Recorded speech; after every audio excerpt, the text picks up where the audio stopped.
1947 वो साल जब भारत ने आज़ादी पाई, लेकिन उसी साल देश ने अपने इतिहास का सबसे बड़ा घाव भी देखा।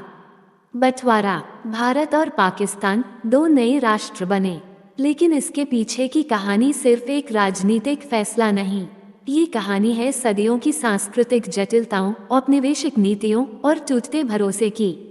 1857 की क्रांति के बाद ब्रिटिश हुकूमत को साफ समझ आ गया कि अगर हिंदू और मुसलमान एकजुट हो गए तो उनका साम्राज्य टिक नहीं पाएगा। इसलिए उन्होंने डिवाइड एंड रूल यानी फूट डालो और राज करो की नीति अपनाई। शुरू में छोटे छोटे मतभेदों को बढ़ाया गया, फिर 1909 के मौले मिंटो सुधार के जरिए अलग मताधिकार सेपरेट इलेक्टोरेट्स लागू कर दिए गए। अब हिंदू और मुसलमानों के लिए अलग अलग चुनावी प्रतिनिधित्व था। यहीं से राजनीतिक खाई गहरी होने लगी। मुस्लिम लीग और पाकिस्तान की मांग। 1906 में बनी ऑल इंडिया मुस्लिम लीग शुरू में ब्रिटिश सरकार के प्रति नर्म थी, लेकिन धीरे धीरे ये मुसलमानों के राजनीतिक अधिकारों के लिए संघर्ष करने लगी।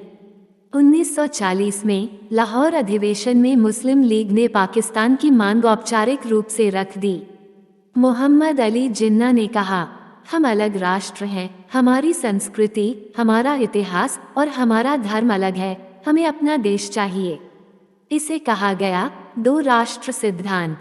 कांग्रेस एक संयुक्त धर्मनिरपेक्ष भारत चाहती थी, लेकिन सत्ता साझेदारी के मुद्दे पर कांग्रेस और मुस्लिम लीग के बीच टकराव बढ़ता गया। 1946 में आया कैबिनेट मिशन प्लान, इसमें एक संयुक्त भारत का प्रस्ताव था, लेकिन जिन्ना ने इसे खारिज कर दिया।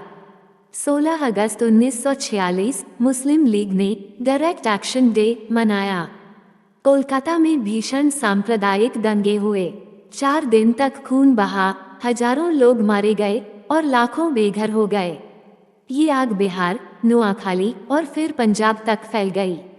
दूसरे विश्व युद्ध के बाद ब्रिटेन आर्थिक रूप से कमजोर हो गया था। प्रधानमंत्री क्लेमेंट एटली ने फरवरी 1947 में घोषणा की, ब्रिटेन जून 1948 तक भारत छोड़ देगा, लेकिन हालात इतने खराब थे कि नए वायसराय लॉर्ड माउंटबेटन ने इसे 1 साल पहले ही पूरा करने का फैसला किया। माउंटबेटन योजना। 3 जून 1947 को माउंटबेटन प्लान आया।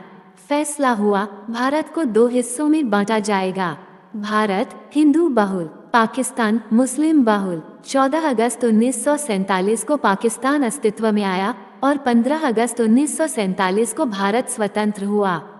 लेकिन दोस्तों, ये सिर्फ नक्शे पर खींची गई एक लकीर नहीं थी, ये लकीर दिलों और रिश्तों पर भी खींच गई। लगभग 1.5 करोड़ लोग अपने घर छोड़ने पर मजबूर हुए। करीब 10 से 15 लाख लोग मारे गए।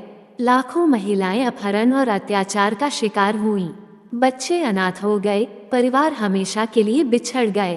ट्रेनें सीमा पार करती थीं, लेकिन उनमें यात्री नहीं, सिर्फ लाशें होती थीं।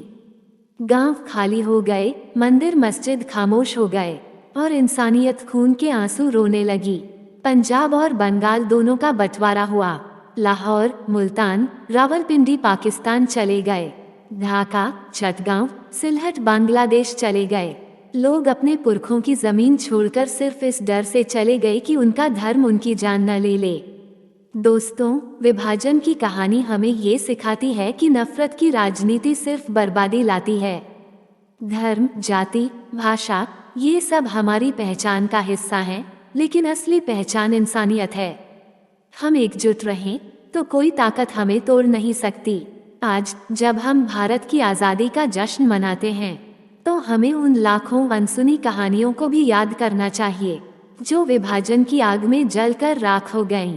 आओ कसम खाएं कि इतिहास के उस दर्दनाक अध्याय को कभी दोहराने नहीं देंगे।